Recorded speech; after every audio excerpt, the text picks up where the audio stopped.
Si vous jardinez depuis quelques années, vous êtes peut-être comme moi. On a l'impression que notre potager n'est jamais assez grand. Hein? D'année en année, on a envie d'essayer des nouvelles variétés. Et puis là, j'en ai essayé des nouvelles cette année. D'ailleurs, l'année dernière, j'ai agrandi mon potager par ici. Donc, j'ai creusé peut-être un 40 cm. J'ai rempli de compost, puis j'ai terminé avec un petit peu de terre végétale à la surface. Et puis là, j'ai un plus grand potager. Mais c'est pas encore assez grand. J'ai aussi acheté des sacs. Je n'avais acheté l'année dernière. J'en ai racheté cette année. Je me suis fait aussi un bac surélevé sur mon balcon. Là, je suis vraiment au total de ce que je peux faire. Comme c'est du sable, je creuse beaucoup habituellement pour faire mon potager. Donc, pour l'année prochaine, j'ai pas envie de recreuser puis de rajouter bien du compost, de la terre. Alors, ce que j'ai trouvé comme solution, c'est de me faire un bac de surface, donc environ, je ne sais pas si on voit bien les poteaux ici, 75 cm de large. Là, je suis devant là, mon potager principal. Et puis sur 300 cm, on voit aussi ici. Et puis faire, c'est ça, 40 cm de haut environ. Donc de ne pas creuser dans le sable, seulement le faire à la surface et de le faire de façon butte lasagne. Donc c'est le projet là, que j'ai envie de débuter. On voit, je ne sais pas si vous voyez bien, mais ici, il y a une pente. Donc, je peux pas... si je voulais le faire plus large, il faudrait que j'aille empiéter sur ma cour. Puis, il faudrait que je creuse là, pour enlever cette pente-là, le mettre droit. Déjà, je vais avoir à creuser un petit peu pour mettre ça droit ici. Du moins dans le fond. Mais sinon, je devrais vraiment... Il y a un bon dénivelé ici. Donc, je ne peux pas le faire. Alors, je vais le faire ici devant mon potager principal. Pourquoi est-ce que je vais faire seulement 75 cm de large? Premièrement, c'est la largeur de mes planches que je fais habituellement. Je trouve que ça fonctionne très bien. C'est maximisé à cette largeur-là. Ça ne me sert à rien de la faire beaucoup plus large. Et puis, je veux garder, puis ce que je trouve bien important, c'est une bonne distance entre le prochain bac et mon potager pour que je puisse bien circuler avec une brouette notamment. Il ne faut pas que mon bac fasse de l'ombre non plus à mon jardin. Donc, c'est pour ça que je ne le fais pas trop large, je vais le faire un petit peu plus long. J'ai l'intention peut-être de venir y mettre dans mon bac mes cucurbitacées principalement parce que ça prend beaucoup de place au potager. C'est pourquoi, notamment, là, j'ai mis mes courges, je vous montre là, dans des sacs de culture là-bas. Ça semble bien fonctionner. J'ai déjà cueilli quelques courgettes, donc ça va très bien. Mais je pense là, que je pourrais les mettre à place là, dans le petit bac ici et puis mettre autre chose là, dans mes sacs de culture à ce moment-là. Donc, à voir.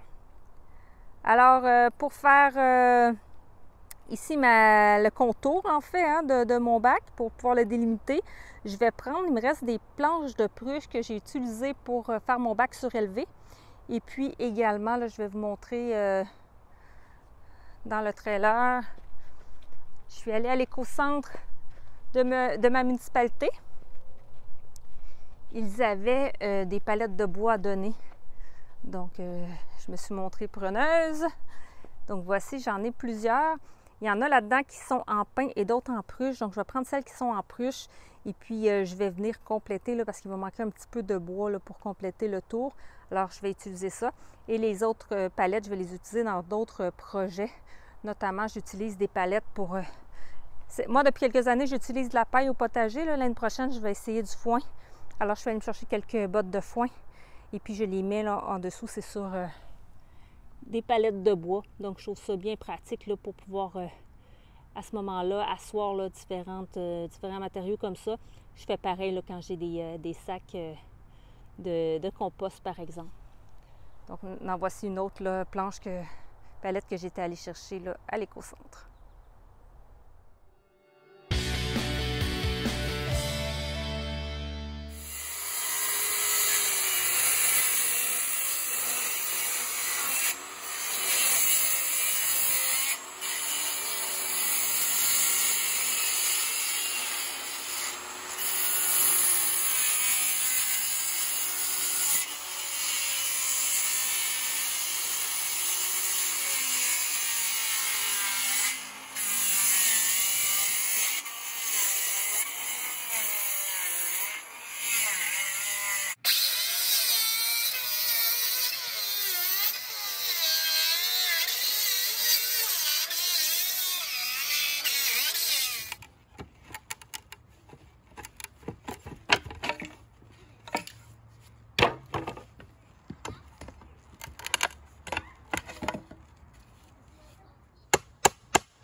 Donc, voici le résultat final de mon bac de culture que je viens de construire. Donc, moi, je vous le dis souvent, hein, j'ai un sol qui est sableux, comme vous pouvez voir. Alors, comme solution, plutôt que de creuser, en fait, de rajouter de la terre ou de la matière, en fait, j'ai décidé de faire un bac comme ça, puis de façon butte lasagne. Donc là, on est à la mi-août, j'ai déjà installé mon bac. Pour ce qui est de la butte lasagne, je vais commencer à la préparer à l'automne. C'est le meilleur moment pour le faire. En fait, pourquoi? Parce que je vais avoir besoin de matière carbonée et azotée. Quand on parle de matière carbonée, ça va être notamment des feuilles mortes. Donc, on va attendre que les feuilles tombent de ces arbres-là, pouvoir les récupérer, pouvoir les mettre dans notre butte. Ce que j'ai fait aussi, c'est que je vous avais donné une dimension pour le bac. J'ai modifié un petit peu la dimension. Donc, en hauteur, il y a 45 cm. Il ne sera pas rempli nécessairement plein, donc ça va être plus un 35-40 cm qui va de profondeur là, de culture. Et puis en largeur, je devais mettre 75 cm, qui est la largeur de mes planches de culture là, dans mon potager. Par contre, là, c'est plus un 90 cm, soit un 36 pouces, parce que c'était juste plus facile pour la découpe. C'est la longueur de planche que j'avais. Donc, à ce moment-là, j'ai un petit peu modifié mon plan. Donc, ça va être un petit peu plus large, il va y avoir plus d'espace. Donc, comme on peut voir, là, c'est de la récupération de planches de pruche que j'ai utilisées, de palettes et d'un autre projet que j'avais fait, là, comme je vous ai parlé. Donc, j'ai 3 planches de hauteur que j'ai dû le couper aux bonnes dimensions. Ici, 4 planches. J'avais pas, c'est sûr que les palettes et les planches que j'avais déjà n'étaient pas de la même largeur. Donc, à ce moment-là, ça modifie un petit peu le plan. Donc, comme vous pouvez voir, c'est bien solide tout ça. Je vous montre d'un petit peu plus loin. En fait, mon terrain, il n'est pas plat. Donc, j'ai dû creuser un petit peu là, pour pouvoir une surface plate à ce moment-là. Mais voilà ce que ça donne. Je trouve que ça a quand même de la gueule. C'est beau. Donc, je suis bien contente. Je trouve que c'est une belle solution pour les petites surfaces, en fait. Donc, de se faire des petits bacs de culture comme ça. Alors, je vais vous montrer là, la deuxième étape prochainement. Donc, j'espère que vous avez aimé cette vidéo sur la construction d'un bac de culture que je vais faire sous forme de butte lasagne. Je vais vous faire une version 2 là, à l'automne pour vous montrer comment on fait une butte lasagne. Si vous avez des questions, n'hésitez pas à les mettre en commentaire. Ça va me faire plaisir d'y répondre. Un pouce bleu si vous avez apprécié. Abonnez-vous si ce n'est pas déjà fait. Et je vous dis à la prochaine. Au revoir.